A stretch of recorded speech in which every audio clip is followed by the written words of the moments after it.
Ladies and gentlemen, boys and girls, children of all ages, welcome to the World of Wrestling Podcast. Here today to discuss about WWE Smackdown August 7th, 2026 review. I thought this show was okay. It actually was not terrible to sit through, but then again, I didn't watch it live. I watched it after the show was over last night. I watched it last night. I didn't watch it Friday. And I got to watch it where there was no commercials and it would just go straight to the action right after the commercial break and all that jazz. And I have to say it is a smoother watch than sitting through 2 hours and then getting commercials thrown in your face in between the show. A lot of times when I watch the show live with the commercials, I end up looking at my phone, and then I end up getting more attached to the phone than actually watching the show a lot of times, which is kind of annoying, honestly. Because then I miss some of the action, and I just go back and look at the results and whatnot to get the actual information from the promos and all that jazz. But I have to say that Friday Night Smackdown was not a terrible watch in any way. But they kind of reiterated a lot of stuff. A lot of focus on the Randy Orton Cody Rhodes segment.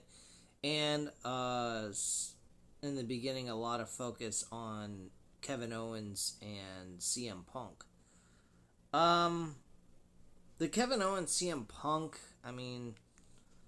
just to get into it, the show kick-started with Cody Rhodes opening the show demanding for answers from Randy Orton after Orton's shocking RKO at SummerSlam cost Cody the WWE Championship against CM Punk. Instead, the undisputed champion, CM Punk, came out to mock Cody, which quickly brought out the number one contender, Kevin Owens. Kevin Owens got in the ring and said, for 3 years, everyone tried to tell me that CM Punk had changed. Oh, Kevin, he's a different guy now. Give him a chance, but I never bought it. Excuse me. I never believed it because I know exactly who CM Punk is, and look at you right now, proving me right. You're standing out here telling Cody Rhodes to just say when he wants another title shot, completely looking past me when I am the actual number one contender, but it doesn't surprise me. You look past everyone because you think you're better than everyone. It just proves to me that you're still the exact arrogant, toxic sociopath you've always been. CM Punk answers back and says, "You call it arrogance, Kevin? I understand if people don't like it, but I have this title right here on my shoulder to prove it. If anyone in that locker room should understand my arrogance, it's you. Calling myself the best in the world isn't a lie. It's what brought me all the success. Millions of people around the world chant my name. They chanted it for 10 straight years while I was gone from this business, and I back it up every single time I step into this ring. This championship signifies that I am the best. It's been 10 long years since I last held a world championship, Kevin. I've pictured winning it back 1,000 times, but I never imagined my first major defense would be against you. But I welcome it because it gives me the chance to not only defend my title, but to completely humble you and defeat you. Honestly, Kevin, you should practice a little gratitude. If it weren't for me returning and shaking this place up, you wouldn't even be standing in this position you're in right now." And then Kevin says, "I don't owe you a damn thing. I know I'm the best in the world too. I'll give credit where credit is due. I acknowledge the trail you blazed years ago. I know you kicked down doors for guys like me and to thrive in this company. But do you want to know what else I I owe you for Punk. I thank you for showing me exactly what not to do. You showed me how to treat people. Seeing the miserable excuse for a human being that you've become has made me determined to never let this business turn me into a toxic, bitter person like you. I am going to take that title, and I'm going to rid SmackDown of you once and for all. My thoughts on this. I thought there's some good with this, there's some bad with this in a sense. Like, I kind of see this direction going where CM Punk actually becomes a heel here, which is kind of crazy for them to go in this route. I don't know. I feel like we're trying to make CM Punk look like a heel and keep Kevin Owens as a babyface, but make CM Punk still a babyface where the fans cheer for him and all that jazz. I don't know, man. It seems pretty off the walls. But then again, Punk turning heel, I mean, Punk's great as a heel. I don't have a problem with that, but what happened with Cody Rhodes? What about him turning heel? So I kind of don't understand that one.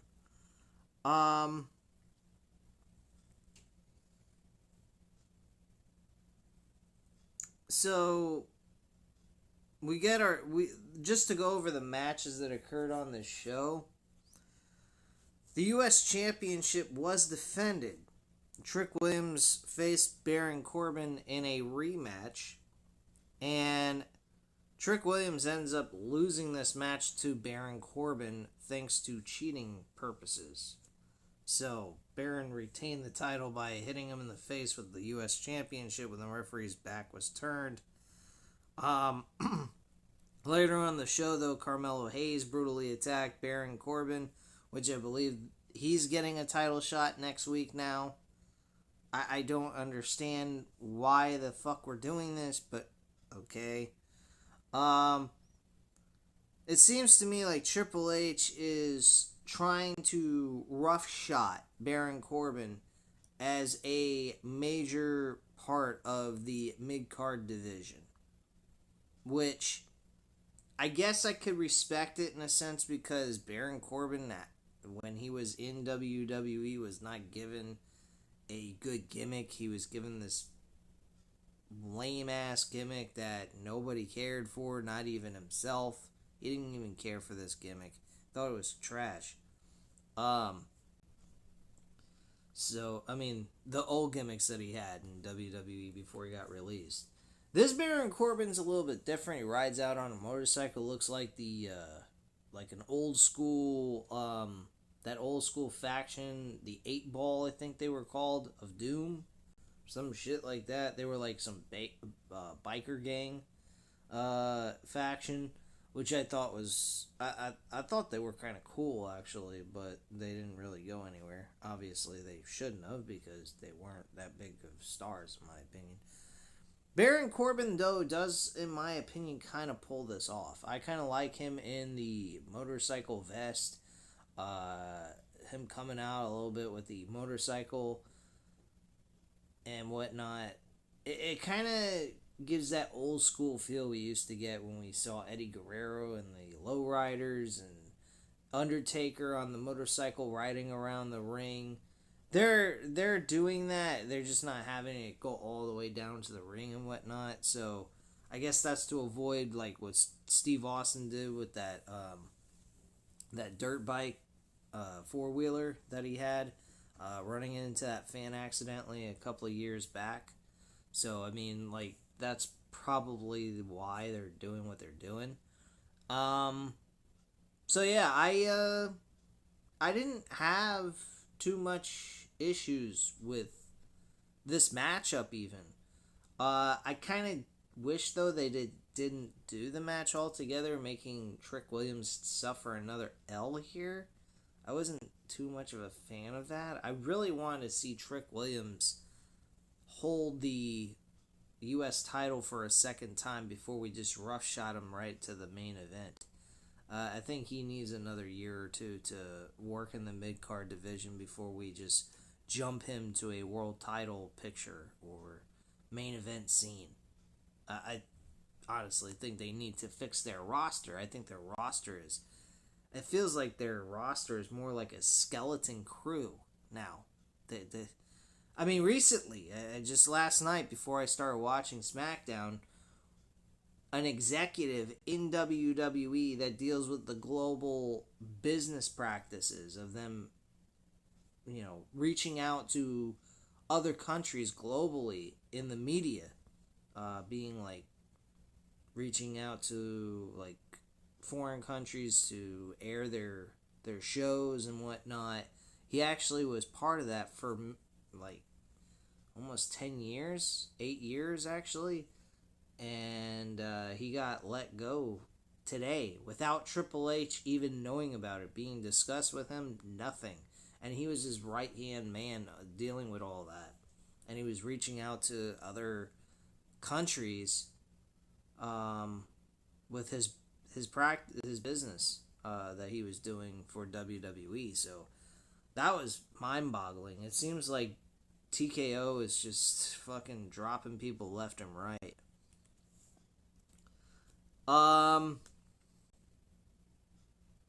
going to go over the matches and I'll kind of go over some of the segments that took place because I'm not going to like go on a full-fledged review here. I mean, the show was fine, just wasn't great in any way. But I would have to say it was probably better than our usual Smackdowns we're used to, so I give them a little bit of credit, but not by much. I mean, if you missed it, it wasn't that big of a deal. Outside of Kevin Owens, CM Punk interactions, Kevin Owens' interaction with Sami Zayn backstage later on in that, I think it was a couple of segments, like a segment after, I think it was immediately after the U.S. Championship match, honestly. Fatal Influence went ahead and defended their tag team titles against Tiffany Stratton and Chelsea Green. Chelsea Green was supposed to have a celebration winning the WWE Interim Championship, WWE Women's Interim Championship, which I find funny that they never even mentioned that throughout the entire segment. And so basically the whole situation went down is that Chelsea Green was having a celebration. She called out Tiffany Stratton. She apologized for doing what she did to her in that situation during the ladder match. And she basically said, "Are we still friends?" And Tiffany Stratton acted like, "Yeah, no problem." Then JC Jane and the rest of the Fatal Influence came out. JC Jane was pretty upset that she wasn't good enough to be in a ladder match, and Tiffany Stratton beat her to be in that ladder match. Her attitude is, "I'm going to challenge you for the WWE Women's United States Championship," and that was booked for next week. So JC Jane will be facing Tiffany Stratton. I'm going on a limb to say that Tiffany Stratton will be dropping this championship to... Tiffany Stratton will be dropping the U.S. Championship to JC Jane next week on SmackDown. So, that's my hunch. That's what I think is going to happen. I feel that is probably the way to go, honestly. But yeah, I think that's probably the direction they're going to go with this, more than likely. So, yeah. I think that this is the way to go on this, and I think JC Jane should win. The flip of the coin was that, okay, if I give you this championship match, you're going to give me and Chelsea Green an opportunity at the women's tag team titles. So we have exchange of property here, in the sense that you give me a title shot, I'll give you a title shot. And they agreed upon it, and that was it. The match took place. JC Jane's team, Fatal Influence, end up winning this match.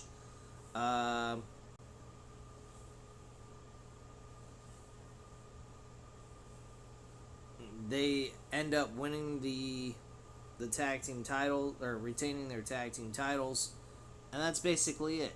The match was there. It wasn't super exciting in any way, but it was okay. But nothing too crazy. Sami Zayn and Kevin Owens, they had a backstage segment during this episode as well. What was mentioned is that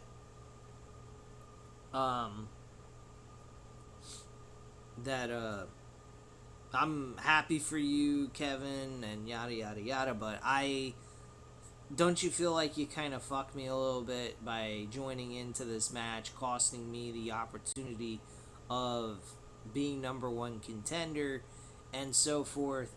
And he said, Kevin looked at him and said, well, if you were in my shoes, you spent 18 months not having a thing to do, and all you wanted to do was wrestle.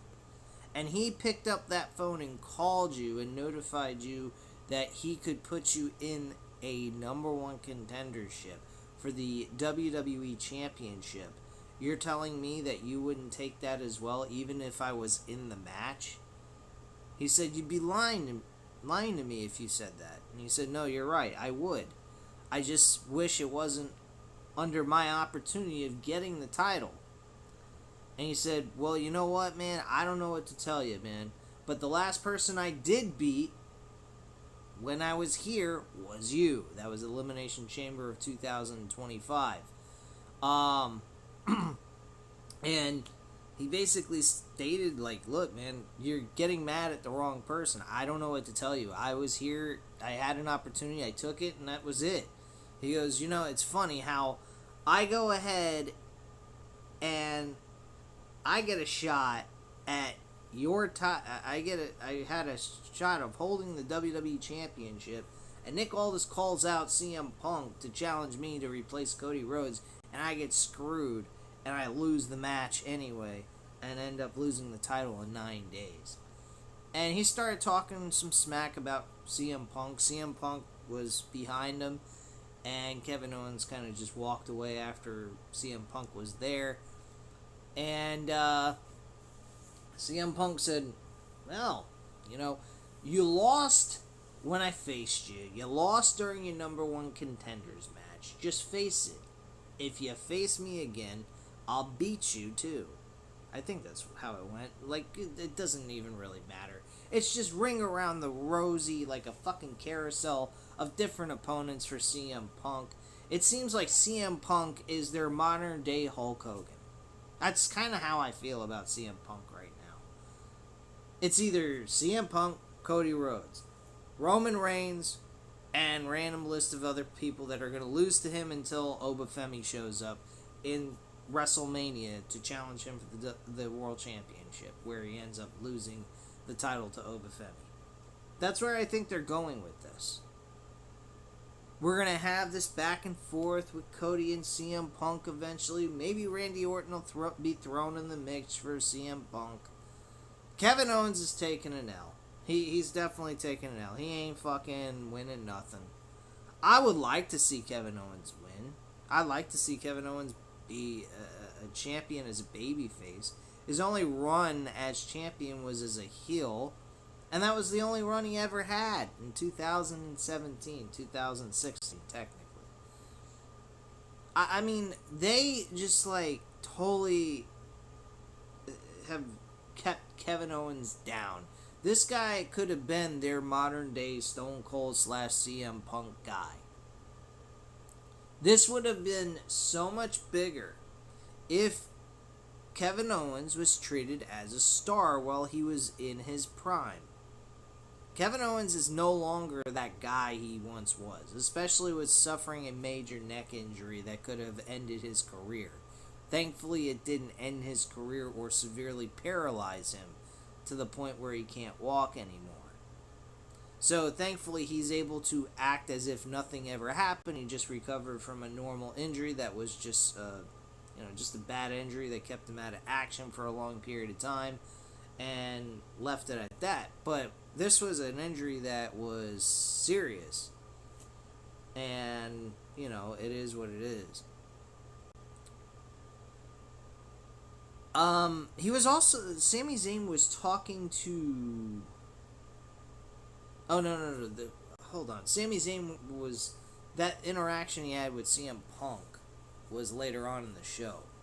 So he was talking to Johnny Gargano about the whole situation, about him getting screwed by Nick Aldis and blah, blah, blah.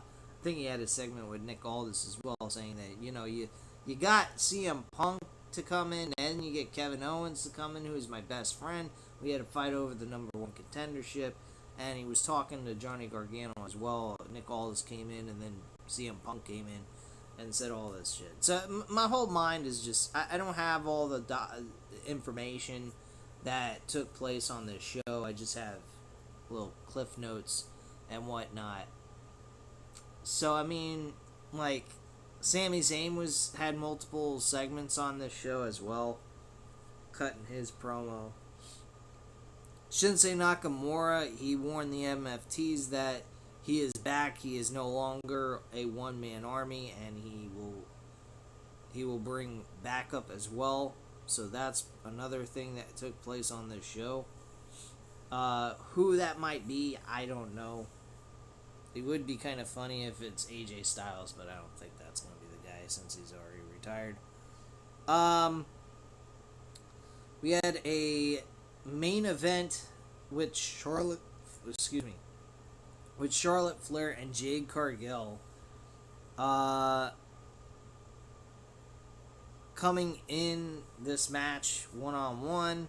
They had Alexa Bliss return. She introduced what's her face?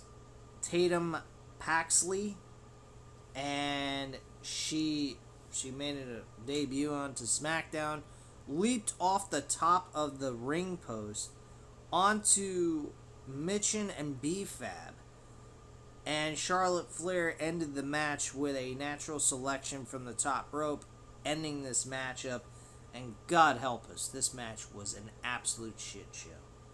I think the main event was terrible. I don't think Charlotte Flair should be wrestling Jade Cargill at all. I think Jade Cargill needs to go take a hike, go in muscle and fitness magazines, modeling, something of that kind of nature, get into movies, anything but this. She sucks at this. She's been terrible at this from day one in AEW, and she's been trash ever since she went to WWE on top of it. Can we get Jordynne Grace, please? She's a muscular woman, and she knows how to wrestle. I think she would have a great match with Charlotte Flair. I think they've already wrestled each other at one point. But, point being is, I think Jordynne Grace deserves more than what Jade Cargill is getting. I think Jade Cargill does not deserve what she's getting on this show. She shouldn't even be on this show. She is terrible at her job. That's my opinion. She has an amazing physique. Her gimmick is good. I'm not going to say her gimmick sucks, but her wrestling capabilities is where the problem lies. And she has not gotten better, and she's been doing this for almost 10 years. Enough is enough. The experiment of Jade Cargill becoming a major star based on her physique is not going to get her anywhere. Fucking Chyna was a better wrestler than her. I think Chyna could have a good match with a lot of these women in her prime against these women that are on this roster. She would have had a fucking ton of fun and had memorable matches with these women. The women she got to work with back in the day outside of Chyna, outside of Lita, I don't think there was a fucking woman on that roster, and you can't say Trish Stratus, because Trish Stratus was after her. That was notably memorable of her wrestling anyone. Her time in WWE was more memorable with her time in DX, what she's done with the men, and that's it. The women couldn't compare to her physique, her ability to, out wrestle her opponents in the sense of, being very stiff in the ring and making it look believable and so forth. So, I mean, there was a lot of China that was great at what she did. And had she had opponents like what she could have had with this roster, she would have had a very memorable career in the women's division. There could have been a lot built around her with this roster. I think this roster is far better and superior than the women's roster back in the Attitude Era. That's one thing with Cody Rhodes I will agree with. The women's roster was better than the women now is better than the women's roster back then.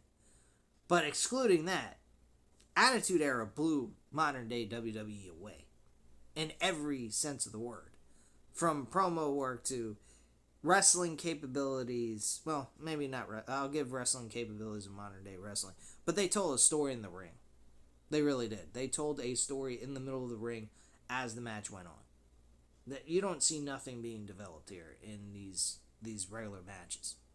Character development was outstanding back then. They had way better characters than they do now. Today's characters are just modern day, everyday guys. They're not like larger than life characters. That's where the issue lies with WWE's modern day characters that we see. One other segment I'll discuss, which I thought was very laughable. This was the laughable segment of the night. Damian Priest is upset with the division. The tag team division. He's upset about the tag team division.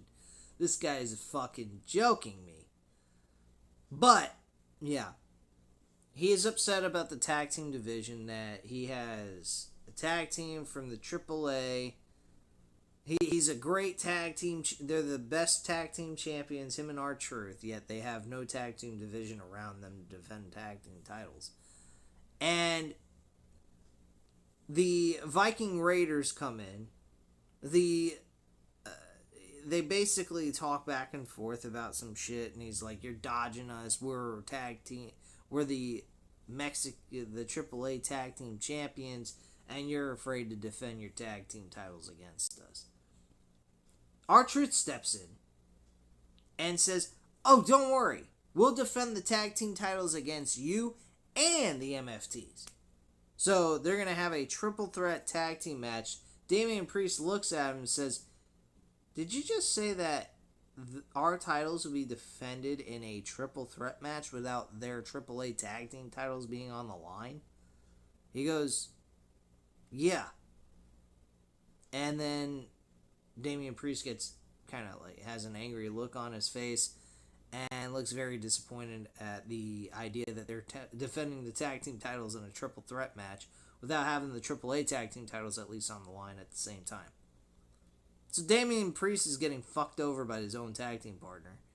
He's complaining about a tag team division, saying that they're the best tag team division in the world, yet they're a tag team in the world, yet they're got no tag team division to face other challengers besides the same recycle and rinse and repeat characters. I don't know. I got a chuckle out of that whole segment. I thought that was fucking hilarious. And he's like, "There's no one to challenge us because we're the best." I go, "No, you're not the best. You just have a shitty ass tag team division. That's the problem." But that was the show in a nutshell. Johnny Gargano, speaking of him, that segment with him and Sami Zayn, Johnny Gargano has not moved. He looks like he's getting ill, honestly. He looks pale as fuck. I don't know if that's done by design or something. But something has to be done about Johnny Gargano. If you're going to have him aired on TV doing this segment each and every week, can we at least get him off the fucking production crate already and get him in the ring doing something besides laying around saying nothing and looking like a stooge? I mean, seriously, this looks ridiculous. But that was pretty much the whole show in a nutshell. I thought it was decent, but I mean, like an improvement compared to previous Smackdown episodes. But my God, I mean, like this company is still it's still shit. I don't care what anyone says. AEW, like I said in the last review about AEW, that episode was just a fucking indie house show. There was nothing going on. No storyline development. Lack of effort there. Outside of MJF and on that show, that was all the story you got for that entire show. It was really disappointing. It should have been on a Saturday Collision episode and call it Grand Slam Mexico or something and do that, because that's where that really belongs. You wasted a fucking good episode on that bullshit. Like, come on, man. That's a joke. But yeah, that's your overall Smackdown review here. Not too often do I come on here and do these reviews, but I decided I want to start getting these back on the channel, because I've noticed the viewership on the channel has gone back down badly. I don't know why, but I've been consistent mostly. But anyway, guys, I hope you enjoyed this video. If you did, by all means, hit the like button, hit the subscribe button if you're not already subscribed to the channel, and leave a comment down below. I'll definitely get back to you on that. Thank you guys very much for watching, and have a great night, guys. Bye.